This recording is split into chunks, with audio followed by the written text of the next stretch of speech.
This story isn't here to judge anyone, and it's not here to make us feel good watching someone pay a price.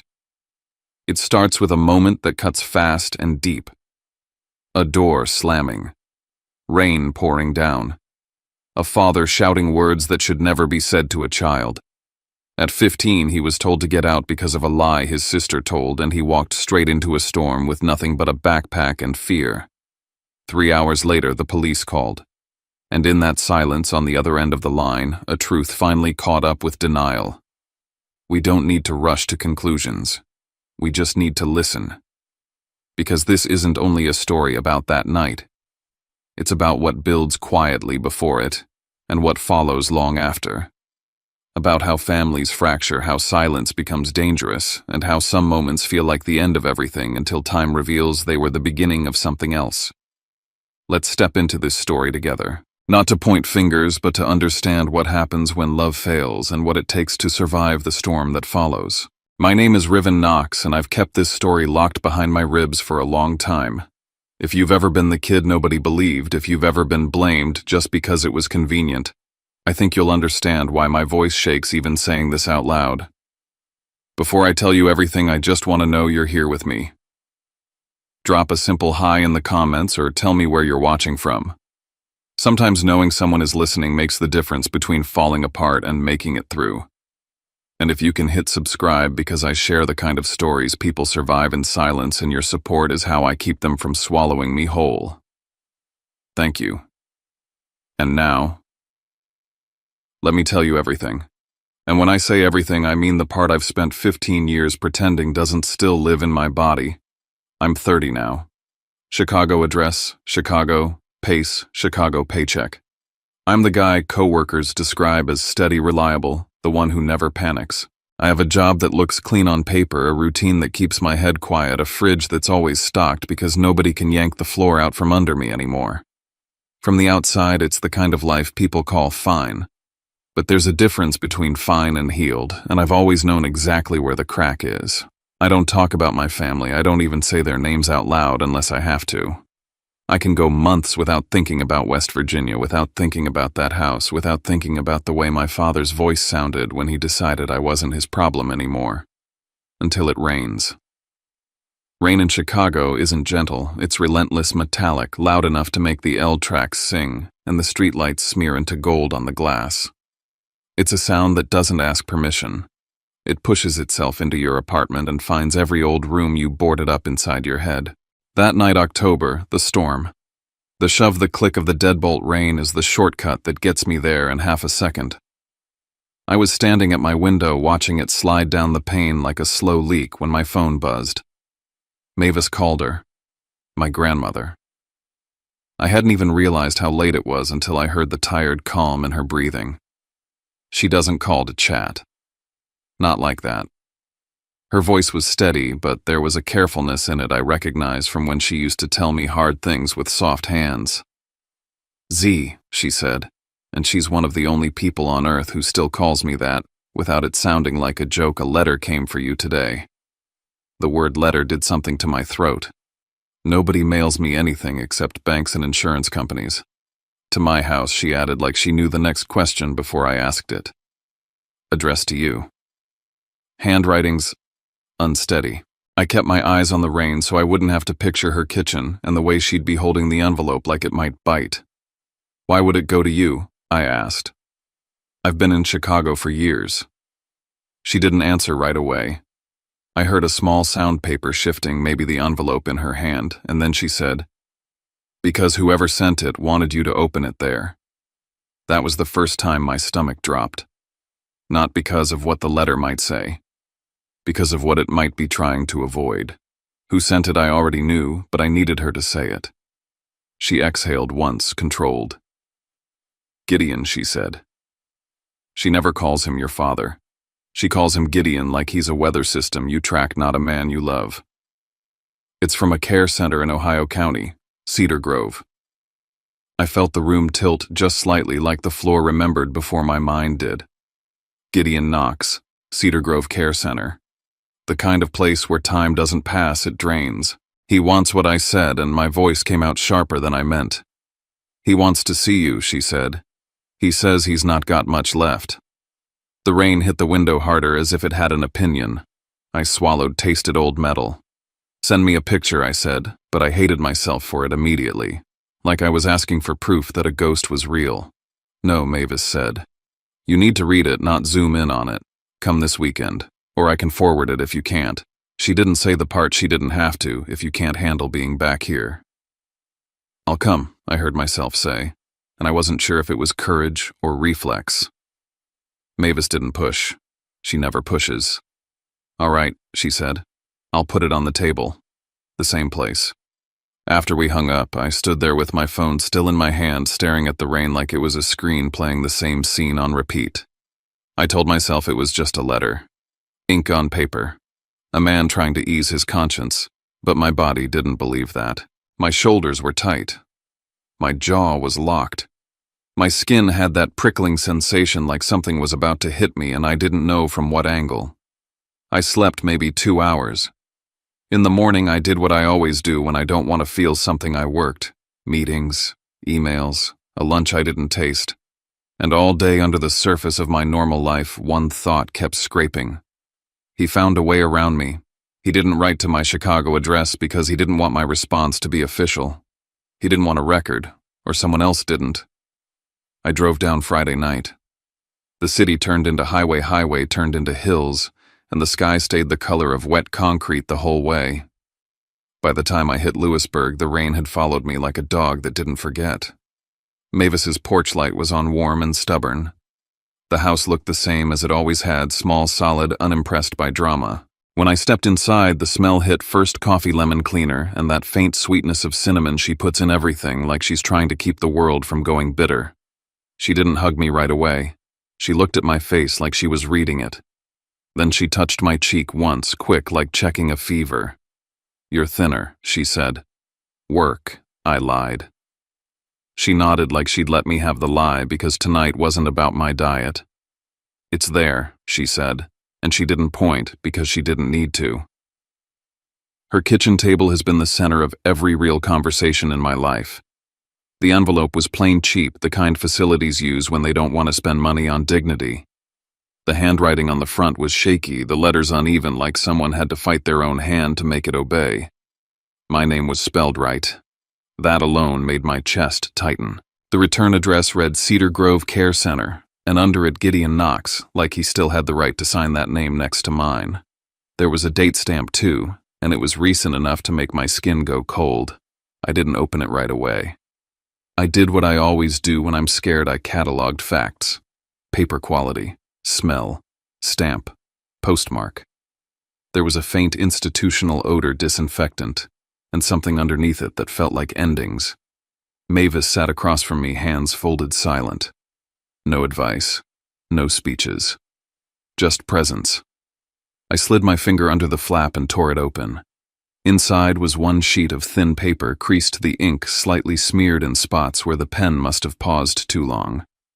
The first line wasn't poetic. It wasn't even polished. It was the kind of sentence people write when they've lost the energy to pretend. Riven. I don't deserve to write this. I don't deserve to ask you for anything. But I'm asking anyway. I had a stroke. My left side doesn't work right. I'm at Cedar Grove now. I don't have much time and I can't carry this into the ground without saying it. I'm sorry. I'm sorry for the night I threw you out. I'm sorry I believed a lie because it was easier than being your father. I'm sorry I made you walk into a storm like you were disposable. My eyes caught on the words and refused to move. Threw you out. Like he was naming it finally, not dressing it up as discipline or tough love. He wrote about the storm, about the police call, about hearing the words hypothermia and unconscious and realizing he'd crossed a line he couldn't uncross. He wrote about how he wakes up when it rains. How his body remembers even if he tries not to. Then the line that made my fingers go numb hit me like a slap. Blair came to see me last week. I wouldn't let them bring her in. I told them to send her away. I can't look at her face anymore. I can't hear her voice without seeing what I did because I trusted her. I read that twice. Then a third time because my brain kept rejecting it like a wrong answer on a test. The golden child turned away at the door. The one he chose finally refused. Too late. Too late and still, somehow, relevant. Gideon kept writing. He said Cynthia was gone, that the house was sold, that everything he thought mattered had melted away. He said he wasn't asking to be forgiven. He said he just wanted to see me once, to say the words out loud to the person he said them about, not to a nurse, not to a ceiling, not to God. Then near the end, he wrote something that didn't belong in a simple apology. It was one sentence tucked in like an afterthought, like he couldn't decide if he should say it, but couldn't stop himself. I should have protected what your mother left you. I should have stopped it before anyone tried to touch your trust. I didn't understand what I was looking at until it was almost gone. My breath caught. The room seemed to sharpen around the edges. Mavis's kitchen clock ticked like it was counting down. I looked up and met her eyes. She didn't look surprised. She looked like she'd been waiting for that line. He mentioned the trust, I said, and my voice sounded far away. He did, she replied quietly. And that's why it came here. I stared at the envelope again, not to my address, to hers. A place tied to court papers, old restrictions, old orders. Like somebody didn't want this letter to cross certain lines, or like somebody was making sure it did. I lowered the page and watched the rain drag itself down Mavis's window like it was trying to get inside too. In my chest, something old started to wake up, not sadness, not anger, awareness. If Gideon was finally writing about the trust, then he was either trying to confess to something bigger than abandonment, or he was trying to warn me. And either way, it meant the story I thought ended in a courtroom 15 years ago still had a loose thread. I folded the letter carefully, the way you fold something you don't want to tear even if you hate what it says. If I go, I said more to myself than to Mavis, I'm not going to reunite with him. Mavis nodded once. I know. I'm going to close a file, I said. I'm going to close it properly. She reached across the table and put her hand over mine firm. Then you'll have to start at the beginning, she said. And the rain answered for her harder now, like it wanted to push me backward through time. Because the truth is that storm didn't start in October. It started the day my mother died, the day the house went quiet, and my sister learned what power looks like when nobody's watching. In Briar Hollow, grief didn't arrive like a dramatic scene. It seeped in. It changed the air first. The smell of my mom's shampoo vanished from the hallway. The music she played on Sunday mornings stopped. The kitchen stopped producing warmth and started producing noise, microwaves, canned soup plates set down too hard. My mother died when I was 10. The town said the right things. Casseroles appeared. People from church hugged us until my ribs hurt. And then, like they always do, they went back to their lives. Inside our house, the lights still turned on, the bills still got paid, but something essential unplugged. My father didn't fall apart in a way that looked like heartbreak. He fell apart like a machine that lost its purpose. He went to work, came home, sat in his recliner, and stared at the television like it was a window he could crawl through to avoid being present. The recliner became his religion, his hiding place, his excuse. If he stayed still enough, maybe nobody would ask him to do the hard parts of being a parent. That's the kind of collapse people don't recognize until it's too late, because it doesn't make noise. It just leaves space. And space always gets filled. Blair filled it. She was 14 when Mom died, old enough to understand what was happening, and young enough to get praised for doing what should have been an adult's job. She started making dinner. She signed permission slips. She called in my dentist appointments. She learned the rhythm of the household the way a good actor learns a script, what to say, when to say it, how to make it sound like love. My father ate it up. He praised her constantly out loud like he wanted to make a monument out of her effort so he wouldn't have to look at his own absence. I don't know what I'd do without you, he'd tell her. You're keeping this family together. You're so mature. He said it in front of me like it was normal. Like it wouldn't plant something in the ground between us. I was 10. I didn't have language for it yet, but I felt the rule form Blair equals relief. Riven equals work. If Blair smiled, the house felt stable. If I had a problem, the house felt heavy. That's not a personality flaw. That's a system. Blair became the person my father could lean on without feeling guilty because leaning on her looked like gratitude instead of neglect. Nobody asked if she was okay. Nobody asked what it did to a teenager to become the parent in the room. They just clapped. And Blair learned fast that applause is a kind of currency. At first, she did things that looked helpful. She reminded me about homework. She walked me to the bus stop when it was cold. She told teachers I'd been having a hard time since Mom passed, and she did it with that perfect, concerned voice that made adults soften. The problem was, the more she helped, the smaller I got. Because her help came with a storyline attached. Riven is fragile. Riven is struggling. Riven can't handle things. And if you say it enough times, people start watching you like they expect you to fail. Then the little things started. Not big, not obvious, not the kind of thing you can point to and say, there, that's the knife. It was paper cuts. My math worksheet would be on my desk after school, and then at midnight, it would be gone. I'd wake up and tear my room apart, and Blair would appear in the doorway, calm, concerned. Did you lose it? She'd ask soft like she felt bad for me. I'd get a 0 and a lecture about responsibility. Permission slips for field trips would vanish before they got to my teacher. I'd sit in class while everyone else climbed onto the bus, and the teacher would sigh at me like I'd chosen this. Birthday invites I swore I handed out never seemed to reach anybody.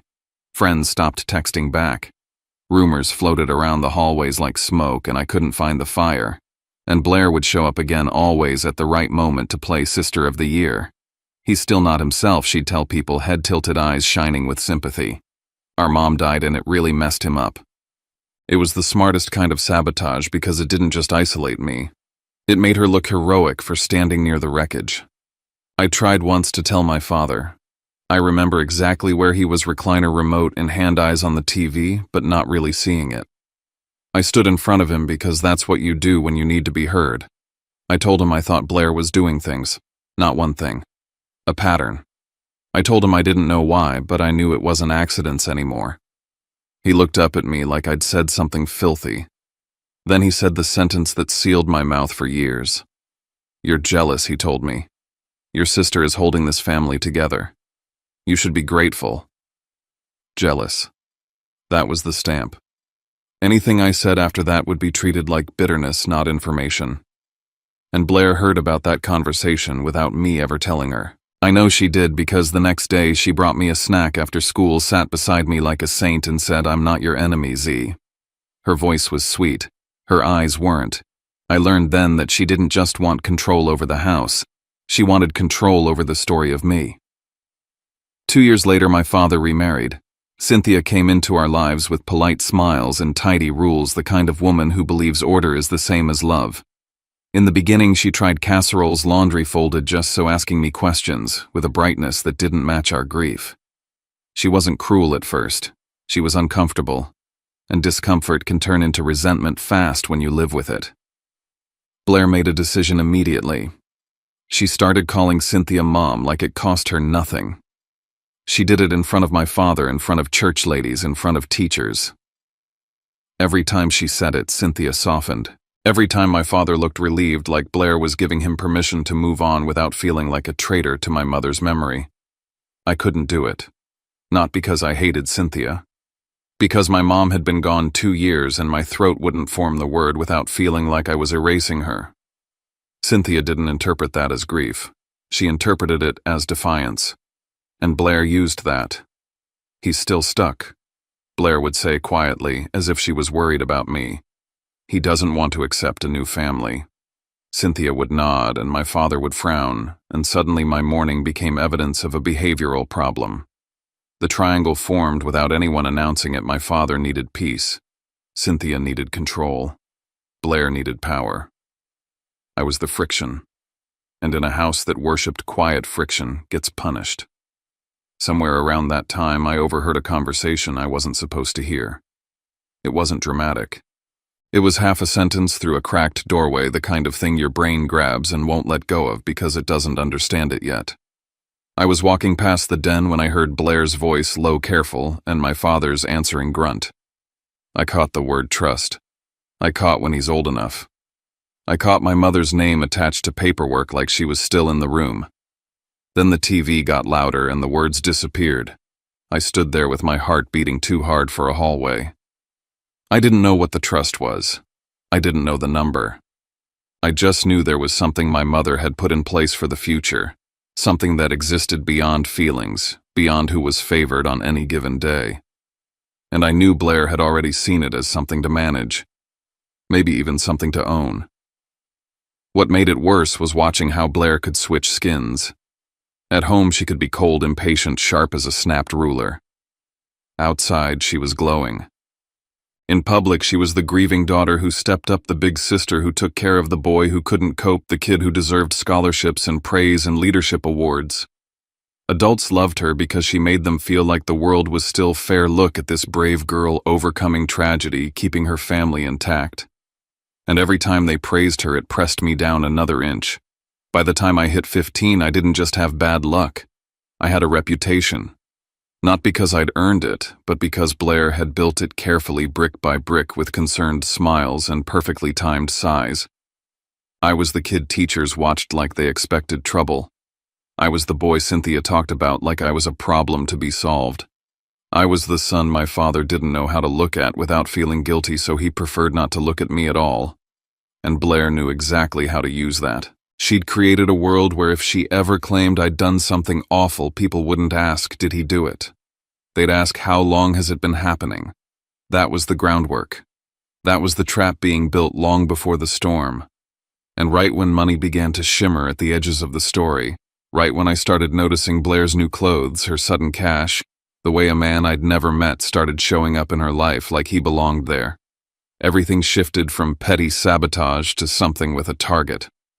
Dawson Pike entered the picture like a shadow with a smile, and I didn't understand then that he wasn't just her boyfriend. He was the kind of person who turns desperation into a plan. The week before the storm, I started feeling it in the air the way you can smell lightning before it hits. I didn't know what they were setting up yet. I only knew Blair was acting sweeter than usual, Cynthia was watching me tighter than usual, and my father was more impatient than usual, like he was already tired of a conversation we hadn't even had. And when a family starts rehearsing without you, it's never for something good. The week before the storm, the house didn't feel louder. It felt staged, like everybody had been given their lines and I was the only one still improvising. Blair had been bringing Dawson Pike around more, and the first thing you noticed about Dawson wasn't his clothes or his smile. It was the way he talked, like the world owed him a payout and it was simply running late. Every sentence came with a promise baked inside it. The next deal, the next connection, the next big thing that would finally make everything worth it. He had that salesman rhythm where he could turn an empty pocket into a temporary misunderstanding. He'd sit at our kitchen table, elbows spread like he owned the place, and talk about opportunities in Charleston and Richmond, out of state, always out of reach but always close. Blair would lean toward him like a flower toward sun, and every time she did, she got sharper with the rest of us, more impatient, more quick to snap.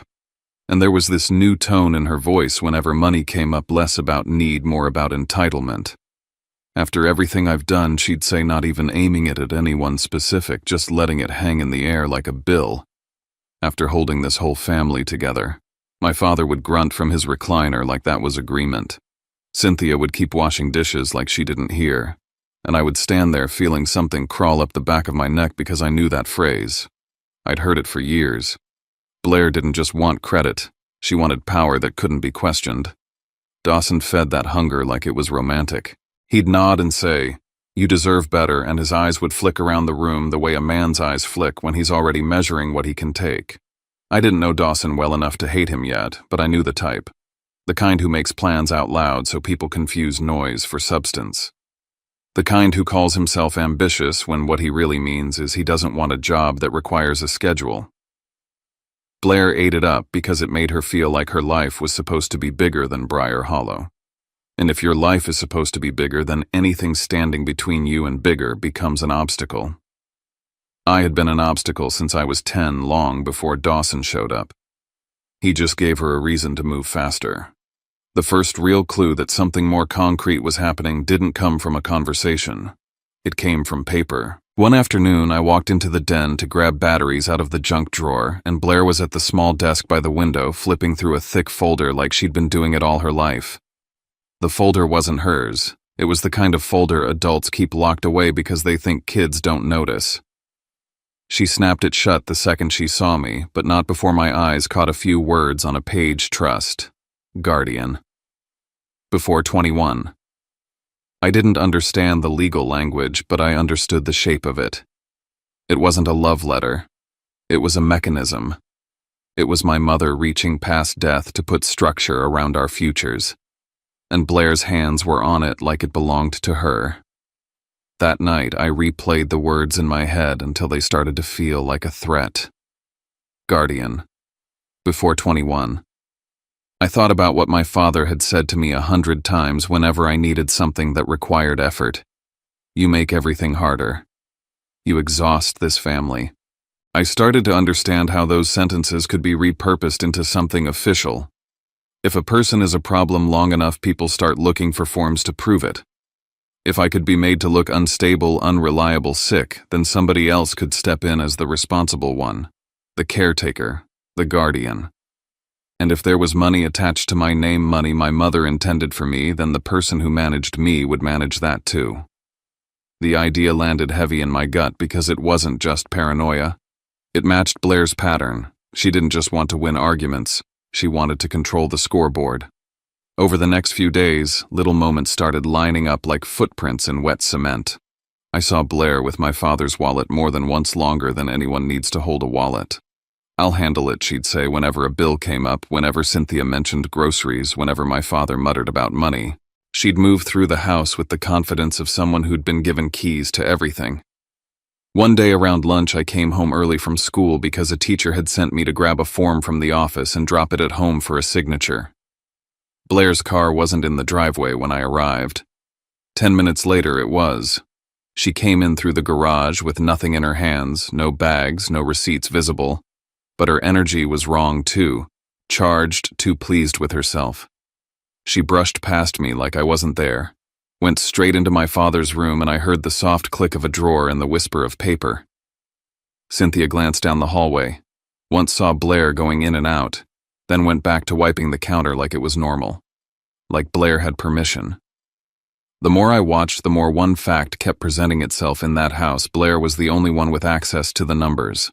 My father's PIN, his card, his signatures, Cynthia's quiet compliance. My father had handed Blair the role of financial gatekeeper years ago because it made his life easier, which meant if money ever showed up somewhere it shouldn't, Blair could blame anyone she wanted, and my father would accept it because he didn't want to admit he'd given a teenager control over his adult responsibilities. It also meant that if Blair needed cash to appear in my space, she had the simplest method in the world. She didn't need magic. She needed an ATM. And then came the morning of October 14th, a day that started so normal it still makes me mad. I woke up thinking about a quiz about whether I'd have time after school to stop by the library about nothing important. The air outside was heavy, the kind that makes you feel like rain is waiting on a signal. Cynthia made toast. My father barely looked up from his recliner. Blair was already dressed, already moving like she had somewhere to be that mattered more than this house. She asked me if I'd seen a charger. I said no. She walked down the hallway toward my room anyway. Cynthia saw it. Cynthia absolutely saw it.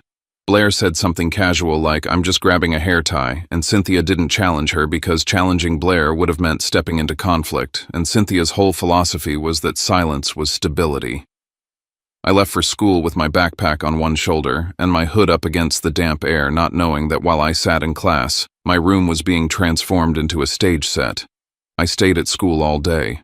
I didn't cut a single class. I was in my seat when the bell rang.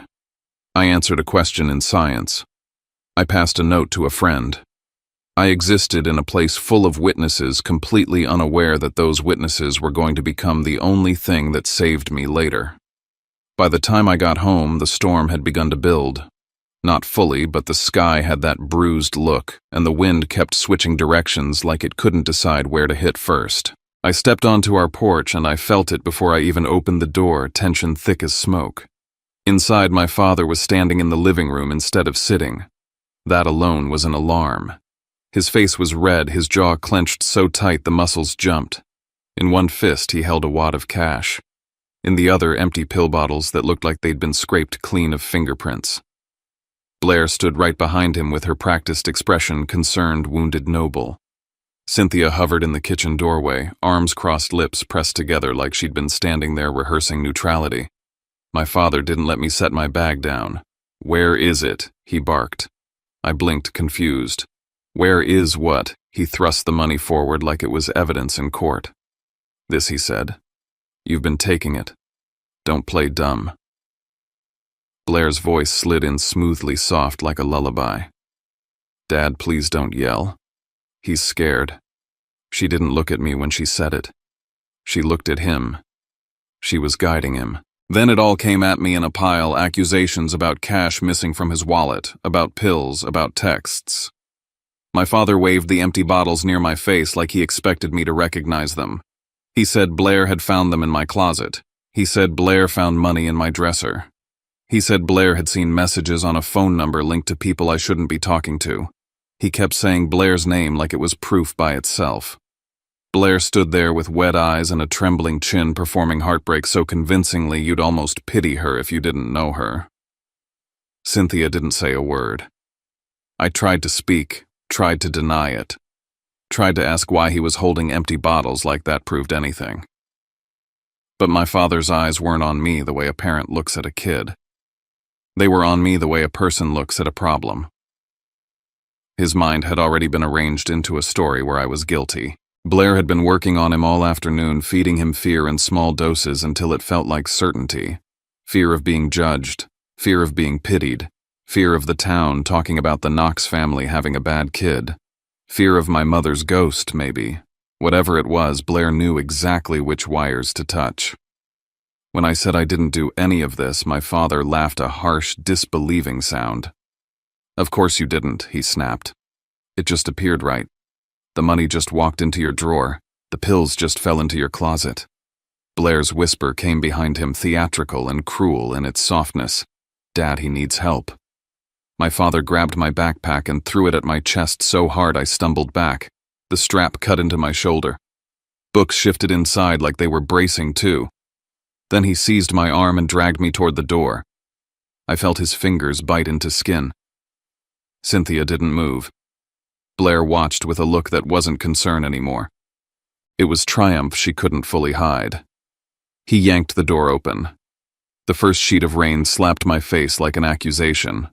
The wind shoved cold air into the house. Thunder muttered somewhere distant warning without mercy. My father leaned close enough that I could smell his aftershave mixed with anger, and he shouted the sentence that will live in my head until the day I die. "Get out of my house, I do not need a sick daughter." He said daughter like it was a word meant to humiliate, like it was the final label that erased everything else about me. Then he shoved me onto the porch hard and the door slammed behind me. The deadbolt clicked. I stood there for a moment with rain pouring down my face, my backpack heavy against my chest, my arm burning where his fingers had been. I waited for the door to open. I waited for Cynthia to say this was too much. I waited for Blair to pretend she had a conscience. Nothing happened. So I turned around. I didn't beg. I didn't pound the door. I walked down the steps into the storm, and the sound of my sneakers hitting wet wood was the last sound of that house I ever wanted to hear again. I didn't have my phone. I didn't have money. I didn't have a coat. I had a backpack with schoolwork and a half-eaten snack, and I had a single thought that felt like a thread I could hold on to Mavis. If I could get to my grandmother, I could survive the night. Route 60 was waiting beyond our street like a long, dark line, and I started walking toward it, not knowing that the second I stepped off that porch, the clock began counting down to a call that would bleach my father's face clean. At first I told myself it was just miles. Distance. Something you could chew through one step at a time if you didn't think too hard. I aimed my body toward Route 60 because it was the only direction that made sense, the only road that could take me away from that door and toward someone who might actually care if I lived. Rain came down in sheets, soaking my hair, my clothes, my backpack. Within minutes, everything on me clung like a second skin. Water found its way into my sneakers and stayed there, cold and heavy, turning each step into something squishy and wrong. The wind kept pushing at my shoulders as if it wanted to turn me around. I kept going anyway. Route 60 at night doesn't feel like a road. It feels like a boundary. The kind of place where headlights slice the dark and disappear, where the world around you is mostly trees and wet emptiness. Cars passed without slowing, spraying water that hit me like additional punishment. I tried to keep my breathing steady, tried to focus on landmarks the way you do when you're scared. Mailbox sign, curve in the road, another mailbox, anything to keep the distance from turning into infinity. My hands started to sting, then tingle, then fade. The cold moved in stages like it was taking inventory. First my fingers, then my toes, then my cheeks. The rain wasn't the worst part. The worst part was how quiet my thoughts became after a while, like my brain was conserving energy by shutting off fear. That's what people don't tell you about hypothermia. It doesn't always feel like panic. Sometimes it feels like relief, like sleep. I kept telling myself I just needed to reach Mavis's house. I pictured her porch light. I pictured the smell of coffee. I pictured her voice saying, "Get inside." I used those images like fuel.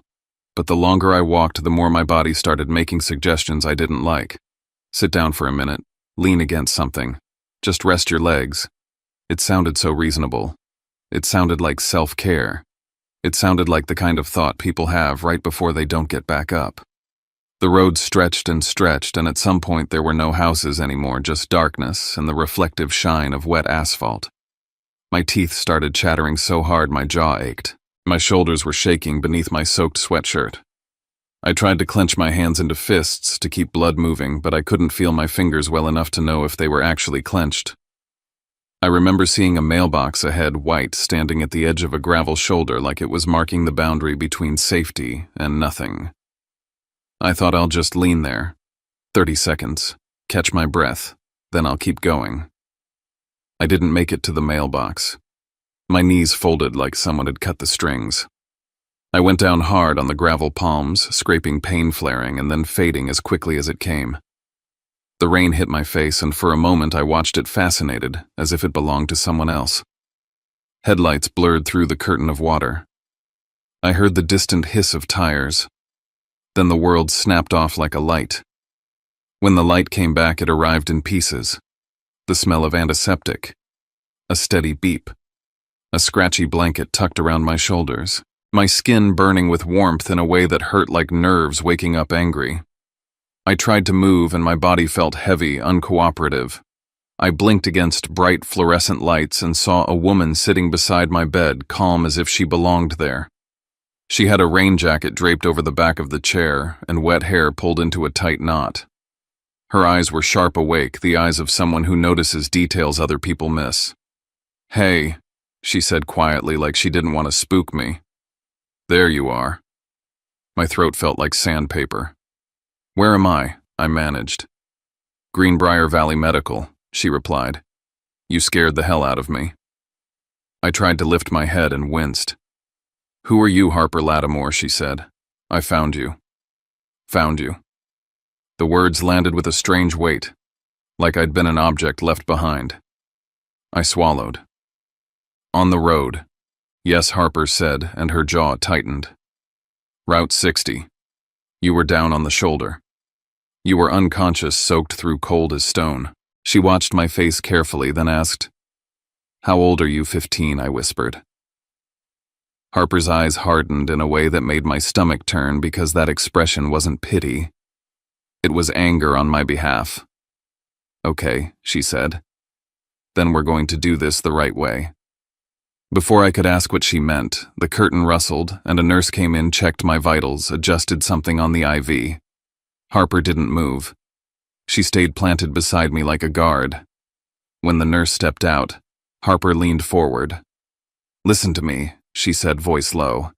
"I used to work Child Protective Services. A long time. I know what a kid looks like when they didn't choose to be out there. I called 911 the second I saw you. I told them you're a minor. I told them you were abandoned in a storm. Police were notified. CPS was notified. Do you understand?" My heart started to pound not from fear of trouble but from the sudden realization that this had become bigger than my father's anger, bigger than Blair's performance. "My dad," I croaked. "Your dad's about to get a phone call," Harper said, and her tone made it clear she didn't care about his comfort. "But first I need you to tell me the truth.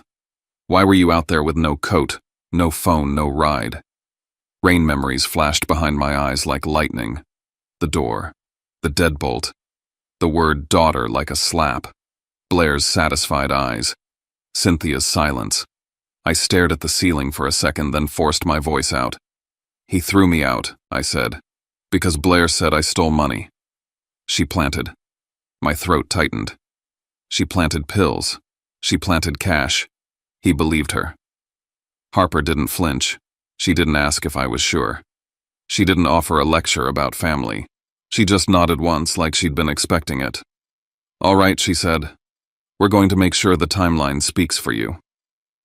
I didn't understand what she meant yet, but the calm certainty in her voice did something inside me. It was the first time in my life an adult had responded to my accusations like they were information, not attitude. 3 hours after my father shoved me into that storm, his phone rang. I didn't see his face when it happened, but I can picture it because I know him. I know the way color drains out of him when reality doesn't match his story.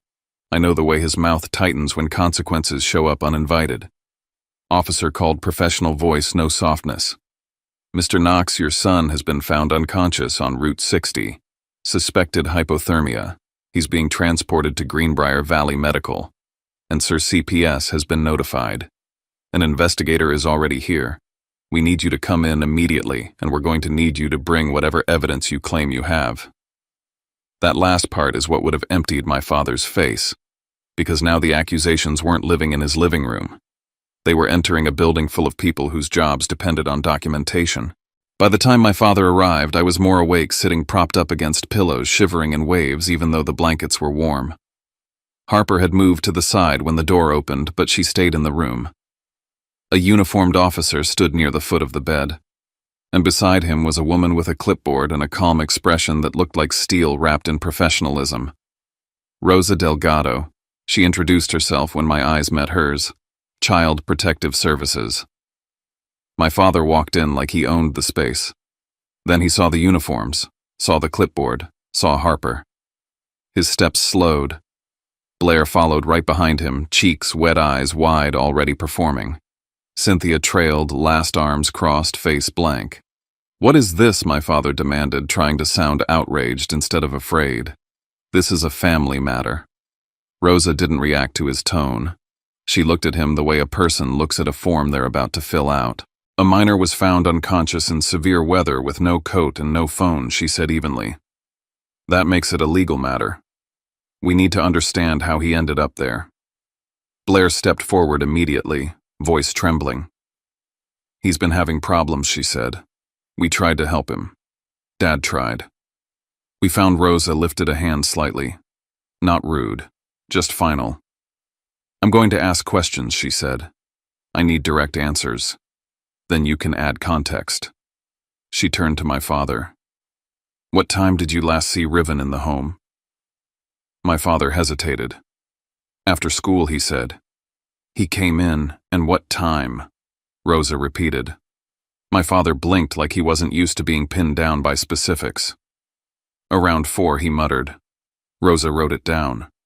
"What time did you expel him from the home?" Blair inhaled sharply like she wanted to answer. Rosa didn't look at her. My father said, "It was raining." "I told him to leave because what time?" Rosa said again, and her voice didn't rise, but it didn't bend either. My father swallowed. "A little after 5, he said." Rosa wrote. Then she asked the questions Blair couldn't control because they weren't about morality. They were about data. "Who has access to your bank card?" Rosa asked. My father frowned. "Why does that matter?" "Because cash appeared in a minor's dresser and you are alleging theft," Rosa replied. "So we need to know who could have withdrawn that cash." My father opened his mouth, closed it. "Blair helps with bills," he admitted. Rosa's pen paused. "Does Blair know your pin silence?" Blair's eyes flicked toward Cynthia for half a second. Cynthia stared at the floor. My father's face tightened. "Yes," he said, finally. Rosa nodded once as if she'd expected that answer.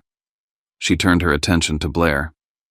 "When did you find the items you reported?" Blair's voice went syrupy. "Today. I was cleaning and I noticed Rosa cut in gently but firmly." "What time today?" Blair hesitated, eyes darting like she was looking for the right lie. "Midday," she said, "before he got home." Rosa wrote again. Then she asked who entered Riven's bedroom today before he came home from school. Blair's mouth parted. Cynthia's shoulders stiffened. My father looked confused, like he'd never considered that question mattered. Blair began. Rosa's gaze moved to Cynthia. "Did you see Blair enter his room?" Cynthia swallowed. She said she was borrowing something," Cynthia murmured. Rosa's eyes slid back to Blair. "What did you borrow?" Blair's face tightened for a fraction of a second before she rearranged it into concern. "A charger," she said. "A hair tie. I don't remember." "It was nothing." Rosa's expression didn't change, but I felt the room shift. This was the first time I'd ever watched Blair's script get pulled apart, not by argument, but by sequence. Who, when, where, how. Every question forced her to choose a specific lie instead of floating on vague emotion. My father tried to reclaim control. "You don't understand," he insisted. "He's been." The officer at the foot of the bed spoke for the first time. "Sir, your son was found unconscious in hazardous conditions. That's not a discipline issue anymore." Blair's eyes flashed with panic and she covered it fast, turning it into tears. "We were trying to help him," she whispered. Rosa looked at me then directly. "Riven," she said, voice steady. "Do you feel safe returning to that home tonight?" My throat tightened. The word safe felt unreal. I glanced at my father, at Blair, at Cynthia. I saw the porch again. The deadbolt, the rain. "No," I said. "I don't." Rosa nodded. "All right," she said. "Then we're not sending you back." That's when the door opened again, and the air in the room changed. My grandmother Mavis Calder stepped in like a force of nature in a raincoat. She's not tall, but she doesn't need height. Her presence is enough. She took one look at my father and positioned herself between him and my bed without hesitation. "That's my grandson," she said, voice flat and dangerous. "You don't touch him." My father tried to protest. "Mavis, you don't know what." "Oh, I know exactly what you are," she snapped. Then she looked at Rosa. "What do we do to keep him out of that house tonight?" Rosa's tone softened, slightly respectful. "Emergency placement," she said. "If you're willing, we can pursue temporary guardianship through the court." Mavis didn't blink. "I'm willing," she said, "and I want it tonight." She turned to the nurse. "Get me whoever I need to sign, and get me a phone." The nurse hesitated, startled. Mavis's stare solved it. The nurse left. My father's face went pale in a new way. "You can't just take him," he said, but his voice lacked conviction now because there were uniforms and clipboards and procedure wrapping around his authority like chains. Mavis leaned in close enough that only he could hear, but I heard anyway because the room was quiet. "You threw him into a storm," she said. "You don't get to pretend you're the injured party."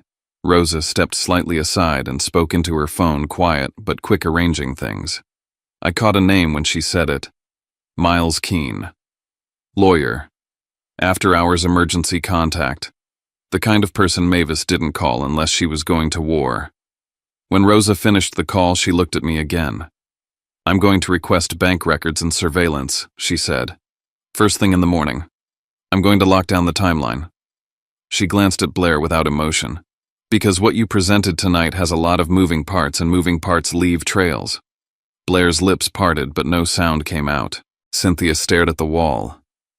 My father looked like a man watching his world become paperwork. Mavis squeezed my hand carefully, like she was reminding me my body was real and still here. "You're coming home with me," she said. I wanted to cry. I wanted to sleep for a year. Mostly I wanted the rain to stop living inside my bones. As they prepared the discharge plan and the emergency placement forms, Rosa's voice stayed in my head, calm and precise. We're going to lock down the timeline. For the first time, Blair's power wasn't in her performance. It was in whether her story could survive timestamps. And as I lay there under harsh hospital lights, shivering, exhausted, alive, I understood something that made my stomach flip with fear and hope at the same time. The real fight was just beginning, and this time it wouldn't be won by whoever cried best. Living at my grandmother Mavis's house felt like being reintroduced to rules that actually existed to keep someone alive. The first 2 days after the hospital, nothing happened except recovery. Eat, drink water, sit near the heater until the shaking stopped. Sleep without fear of being woken up by shouting. Mavis didn't ask questions right away.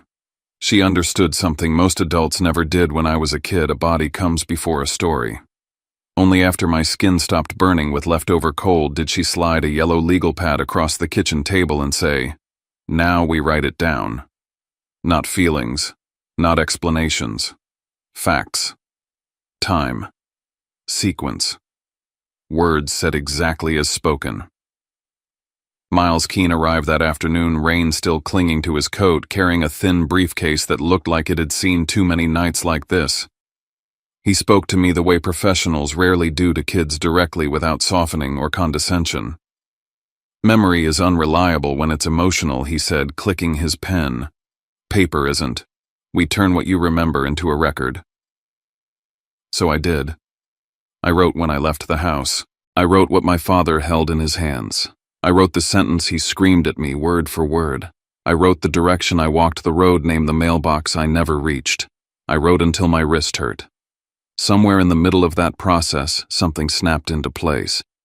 I remembered the school day clearly. The attendance system, the electronic check-in, the teacher who joked about the quiz. I wasn't floating through the afternoon like Blair implied. I was documented. Miles looked up sharply when I said that. "That's not a detail," he said. "That's a backbone." Rosa Delgado didn't waste time. By the next morning, she had subpoenas moving like dominoes. The bank first, then the convenience store, then the pharmacy. She called me once, brief, precise. "The cash in your drawer," she said.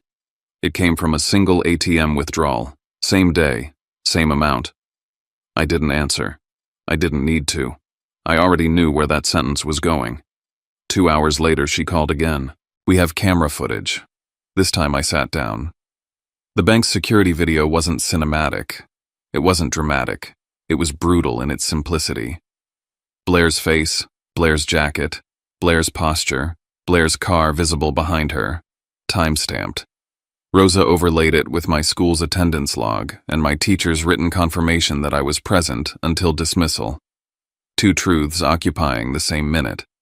One of them had to break. It wasn't mine. When Rosa said she withdrew the money herself, I didn't feel triumph. I felt something colder. Confirmation. The kind that tells you this wasn't chaos. It was design. The next stop was the convenience store. Rosa requested footage from the day the prepaid phone had been purchased. The store clerk remembered Blair because she'd paid cash and argued about the activation fee. The camera remembered her better. Same car, same dent in the bumper, same athletic ponytail. The receipt time-stamped days before the storm. Rosa laid it out like a grid on Mavis's table. Bank, store, school. Everything lined up except Blair's story. That's when I understood something fundamental. She wasn't sloppy. She was confident.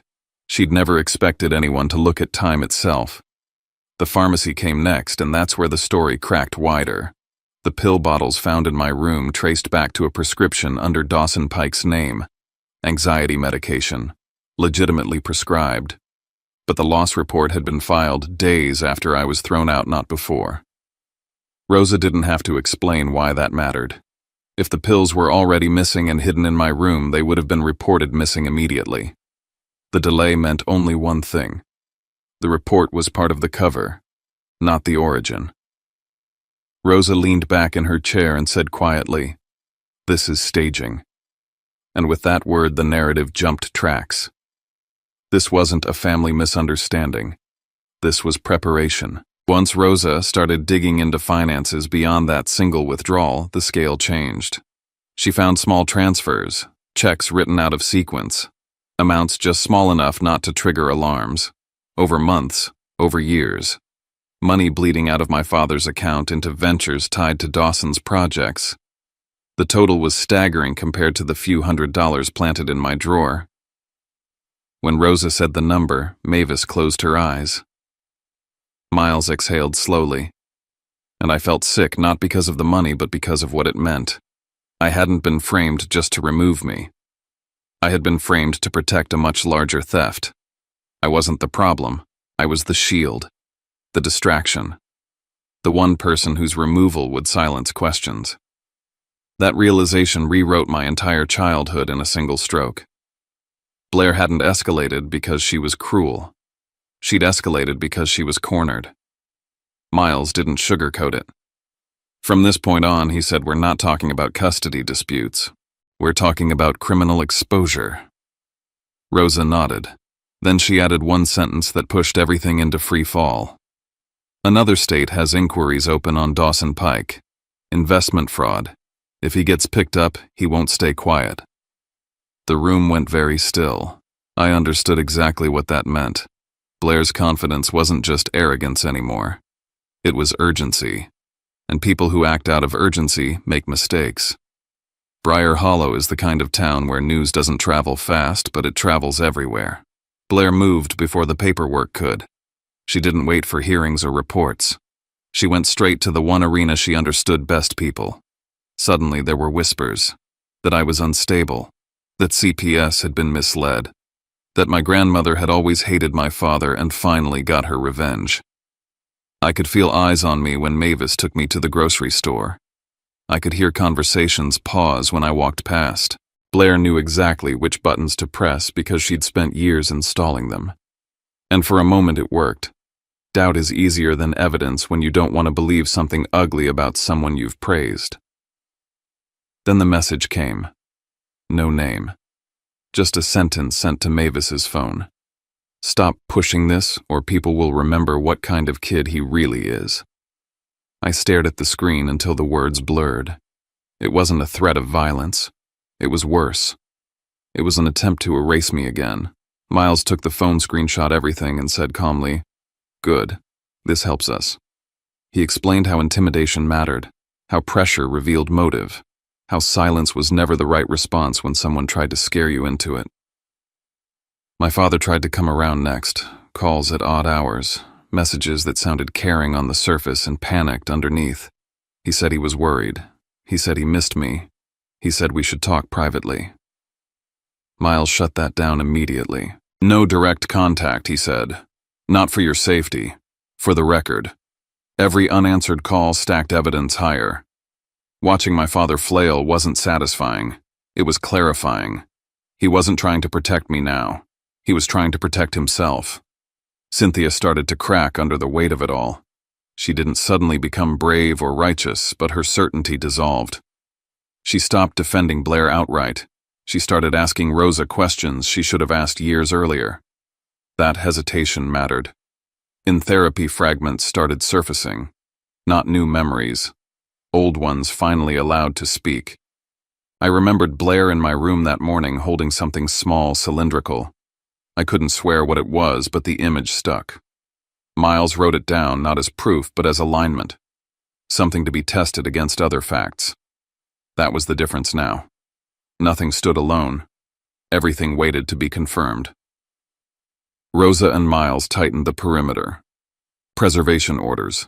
Data holds. Updated protective measures. A teacher came forward unprompted to confirm my attendance. A neighbor mentioned seeing Blair's car near the bank midday. Small confirmations. Unremarkable by themselves. Devastating together. Blair's story was no longer cracking. It was collapsing inward. The call came late. Rosa's voice was steady, but I could hear the weight behind it.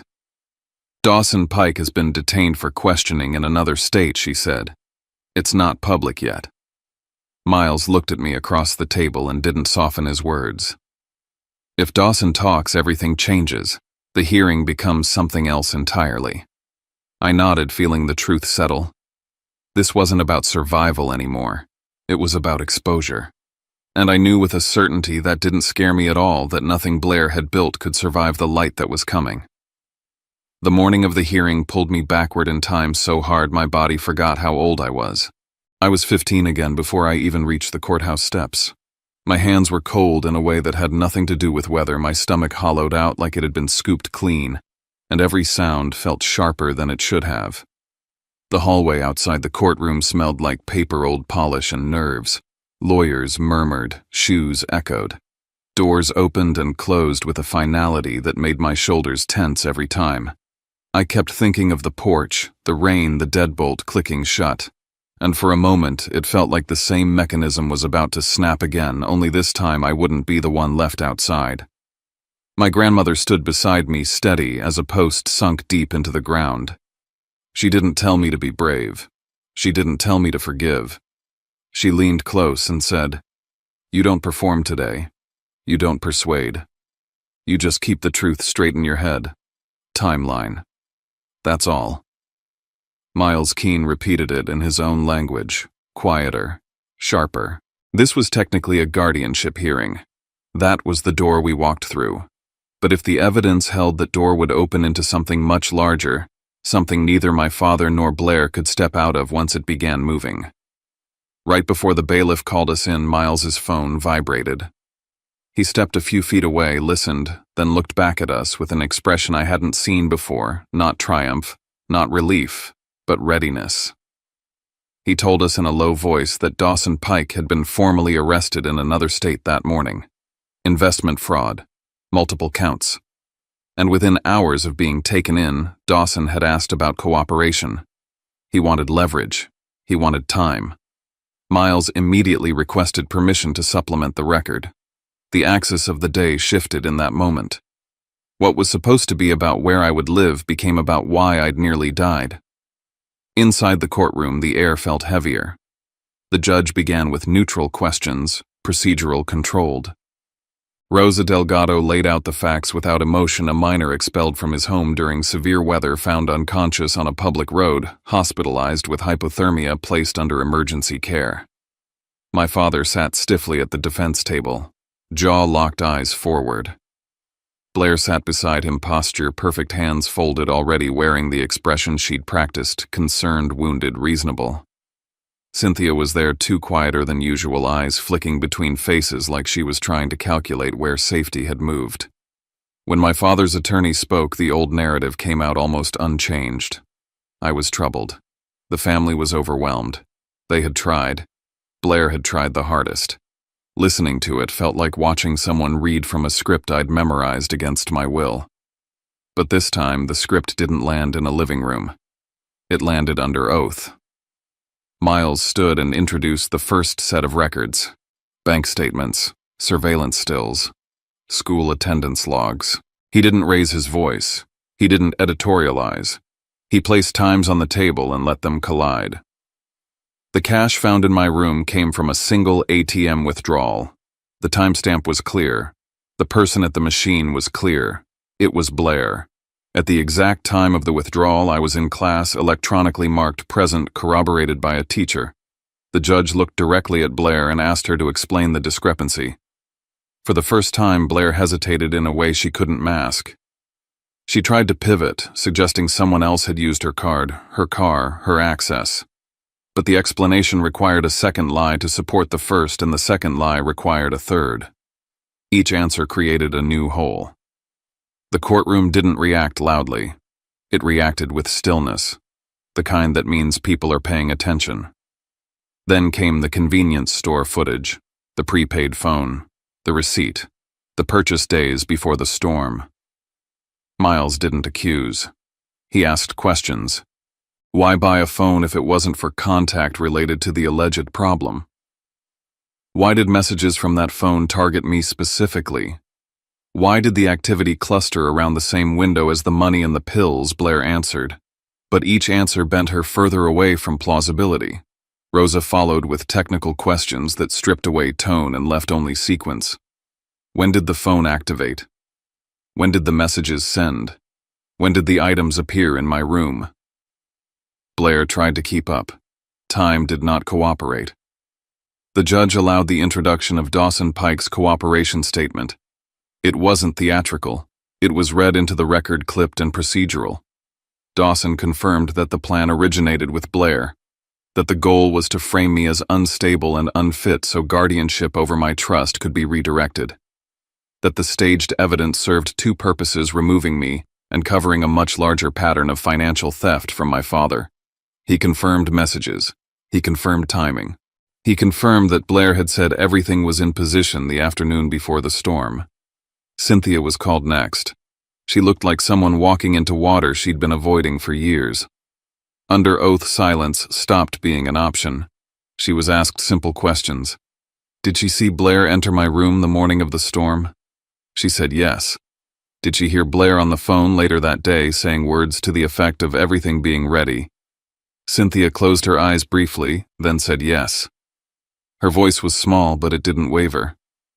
That single admission locked the chain together camera phone testimony timing. The judge turned to my father, asked why, if he truly believed money had been stolen, he hadn't checked statements before acting. Why he hadn't called the school. Why he'd expelled a minor into a storm rather than separate and verify. My father spoke about exhaustion, about grief, about trusting the child who seemed capable. He admitted he hadn't checked anything. He admitted he'd made the decision in anger. He admitted he'd told me to leave. The judge didn't raise her voice. She didn't need to. She stated plainly that abandonment doesn't require intent to harm, only a reckless disregard for safety. When the ruling came, it felt both decisive and inevitable. Guardianship remained with my grandmother, moving toward permanence. Contact restrictions expanded. The record was referred onward for criminal review. As we stood to leave, Miles leaned toward me and said something that didn't feel like strategy at all. He said legal victories don't automatically untangle emotional ones. Some doors close by force. Others close only when you decide to stop standing in them. The months after the hearing were quieter but not simple. The court's orders created structure where chaos had lived. Blair was barred from contacting me directly or indirectly. Her attempts to rewrite the story one last time, to paint herself as manipulated to push everything onto Dawson, collapsed under the weight of documented actions that belonged solely to her. The consequences were practical and lasting. Financial oversight restrictions, charges that followed her name, doors that closed without announcement. My father lost custody, and with it the authority he'd mistaken for stability. He was ordered to contribute to my care and treatment. Cynthia drifted away from the center of everything, no longer protected by silence, no longer certain where she stood. In a town like Briar Hollow, reputations don't shatter all at once. They erode. People who had praised Blair began avoiding eye contact. People who had trusted my father began speaking his name more carefully. The thing he'd feared most, public shame, arrived not with shouting, but with distance. I rebuilt quietly. New school. Therapy that taught me how to separate memory from blame. My grandmother's house ran on consistency: meals at set times, homework at the table, lights out when sleep mattered. I learned to document my life the way Miles had taught me, not because I was afraid anymore, but because evidence is a form of self-respect. I grew up understanding something fundamental: truth doesn't defend itself. It has to be organized. Years later, the letter arrived.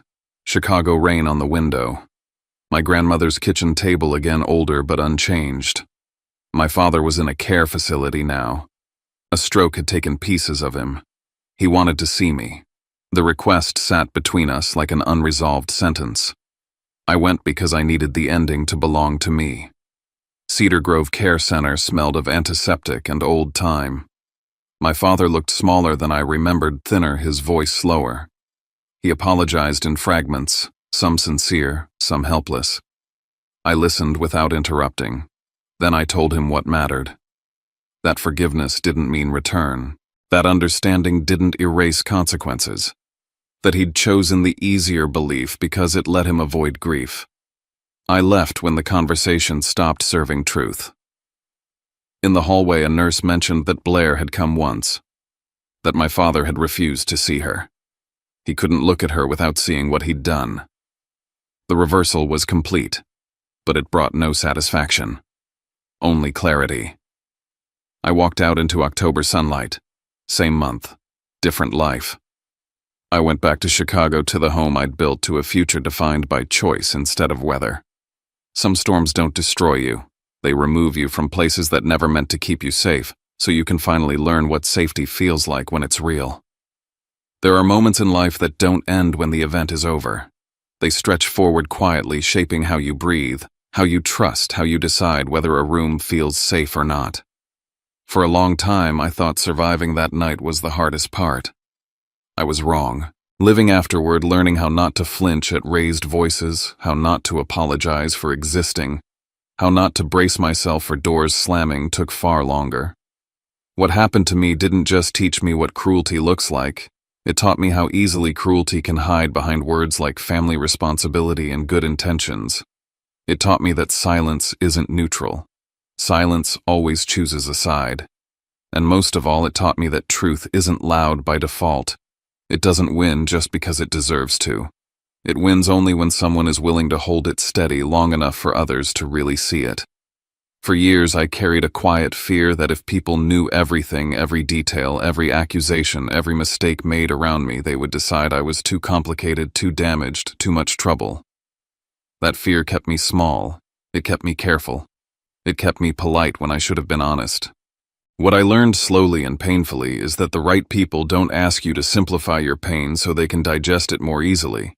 They don't rush you toward forgiveness to make themselves comfortable. They don't tell you to move on when the wound is still open. The right people sit with you in the discomfort and let the story exist in its full weight.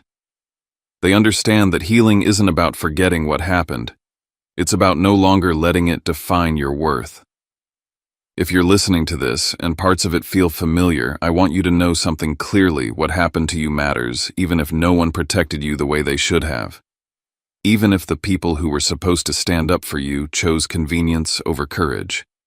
Even if the truth took years to come out or never fully did.